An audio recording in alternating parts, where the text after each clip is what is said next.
Hello learners, welcome back to my YouTube channel fishery on tips.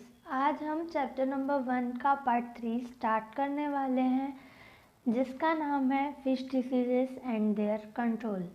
So what is diseases? Any condition which interferes the normal functioning of body and impairs the health of organism. कोई कुछ भी normal function में फ़र्क आना एक disease कहलाता है और साथ ही हमारी हेल्थ पर उसका इफ़ेक्ट पड़ रहा हो तो वो डिसीज़ कहलाता है। तो डिसीज़ के सिम्टम्स फिशेस में क्या शो होते हैं? फिशेस जैसे बाकी एनिमल्स में डिसीजेस होती है, फिशेस में भी वैसे डिसीजेस होती है, लेकिन नेचुरली मोर्टेलिटी जो रहती है फिशेस की काफ़ी कम पाई जाती है आर्टिफिशियल सिस्टम के मुकाबले। आर्टिफिशियल सिस्टम में डिसीजेस क्यों होती है?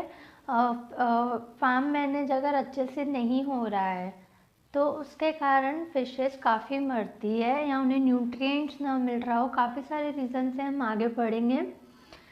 तो फिशेस सिम्टम्स क्या शो करती है, उसके आउटवर्ड एक्सप्रेशन में हमें पता चलता है। पहले सिम्टम्स क्या रहता है कि आउटवर्ड एक्सप्रेशन डिसीज़ का क्या है। तो फिशेस उसमें क्या क्या शो करती है? अनयूजुअल मूवमेंट, नॉर्मली फ्लोट नहीं कर पाएगी। अनहेल्दी अपीयरेंस, जैसे हमारी तबीयत ख़राब होती है तो हमारी आँखें अलग दिखती है, हमारी चाल ढाल अलग हो जाती है, उस हिसाब से फिशेस में भी होता है। उसकी बॉडी स्किन पे क्या असर होता है इसका? एक फिल्म लाइक कवरिंग बन जाती है उसकी बॉडी पे, पुस्ट्यूल्स शो होते हैं और उसकी बॉडी पे कई कई जगह पे स्पॉट्स भी शो होते हैं। गिल्स कलर पे क्या फ़र्क पड़ता है? पेल कलर के हो जाते हैं और हो सकता है कि गिल्स पे वाइट या रेड कलर के स्पॉट्स हो। Factors that cause the disease and mortality. Fishes में कौन कौन से फैक्टर्स होते हैं जो उनकी डिसीज़ का कारण बनते हैं या मोर्टेलिटी का कारण बनते हैं? सबसे पहला है पोल्यूशन, जो कि काफ़ी कॉमन हो चुका है आजकल। पानी में अगर पोल्यूशन रहेगा तो उसमें गैसेस के अमाउंट जितने रहने चाहिए उससे थोड़े कम ज़्यादा लेवल पे रहेंगे। और भी काफ़ी सारे, जैसे कि कचरा हम फेंक देते हैं, वो पानी में पॉल्यूशन कॉज करता है, उसके कारण भी फिशेस मरना शुरू हो जाती है। Higher temperature, relatively high temperature, जितना टेम्परेचर फिशेस को चाहिए, अगर हमारे पानी का टेम्परेचर उससे ज़्यादा है तो उससे भी फिशेस मरती है। पीएच के कारण भी फिशेस मरती है। पीएच, पानी का पीएच कम ज़्यादा होने से भी डिसीजेस होती हैं। एक्सेसिव ऑर्गेनिक मैटर, ज़रूरत से ज़्यादा ऑर्गेनिक मैटर होना भी एक कारण है फिश डिसीजेस, फिश पर डिसीज़ होने का। हाई डेंसिटी ऑफ फिशेस, अपने पॉन्ड के एरिया के हिसाब से फिशेस की डेंसिटी बहुत ज़्यादा होना भी एक रीज़न हो सकता है, क्योंकि उन्हें न्यूट्रिएंट्स प्रॉपर नहीं मिलते हैं, ग्रोथ प्रॉपर नहीं होती है और साथ ही वो फ्री फ्लोट नहीं कर पाते हैं, इसके कारण काफ़ी प्रॉब्लम होती है। Then the poorly planned fish culture, अगर हमारा जो कल्चरिंग पॉन्ड है वही बराबर नहीं हुआ है, उससे मैनेज हम बराबर नहीं कर रहे हैं, उसमें खाना टाइम से नहीं डाल रहे हैं, उसका पानी टाइम टू टाइम फर्टिलाइज नहीं कर रहे हैं, तो उसके कारण भी काफ़ी डिसीजेस होती है और मोर्टेलिटी रेट बढ़ जाता है। उसका सबसे सिंपल मेथड क्या है फिश डिसीज पता लगाने का?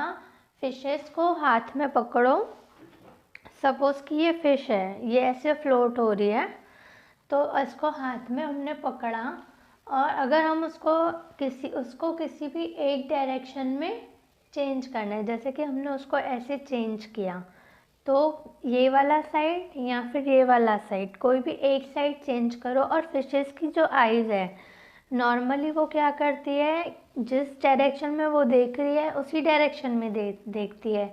ऐसे ऐसे करने से अपने आई बॉल्स चेंज नहीं करती है। अगर आप ऐसे कर रहे हो और उसके आई बॉल्स बॉडी के साथ ऐसे हो रही है तो वो डिसीज्ड है। अगर वो नॉर्मली बिहेव कर रही है तो वो डिसीज़ नहीं कहलाएगी। ये सबसे सिंपल मेथड है डिसीज़ पता लगाने का।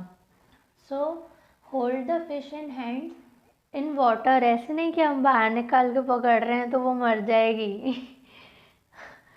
Turn turn it onto its one side.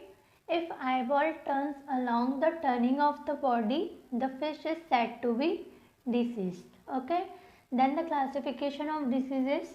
Infectious diseases, दो मेनली टू टाइप की डिसीजेस रहती है, infectious and non infectious. Non infectious में काफ़ी सारे टाइप रहते हैं। इन्फेक्शियस कैसी रहती है कि किसी भी पैथोजन के कारण अगर फिश डिसीज हो रही है तो वो इन्फेक्शियस डिजीज़ में आएगी। इन्फेक्शियस डिसीज़ फिशेस में काफ़ी फास्ट फैलती है and end of the time उसकी डेथ ही होती है। उसका ट्रीटमेंट काफ़ी पॉसिबल है बट अर्लियर स्टेजेस पे बाद में पॉसिबल नहीं रहता है, बाद में वो मरती ही है। तो इन्फेक्शियस डिसीज़ में कौन से पढ़नी है हमको? प्रोटोजोआ, बैक्टीरियल, वॉर्म और फंगल विथ क्रस्टेशियन। ये 5 टाइप की हमें पढ़नी है। नेक्स्ट लेक्चर में हम इससे पढ़ना स्टार्ट करेंगे।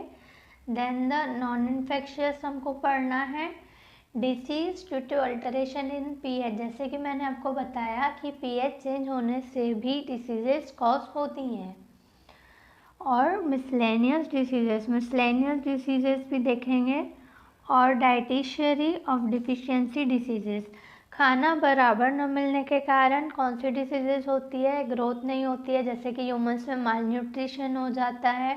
वैसे फिशेस में क्या होता है इसका ये भी हम आगे पढ़ेंगे। सो आज के लिए इतना ही। नेक्स्ट लेक्चर में हम इन्फेक्शियस डिसीजेस स्टार्ट करेंगे। So let's like, share and subscribe my channel. अगर आपने पहले के वीडियोस नहीं देखे हैं तो आप उसे देखिए।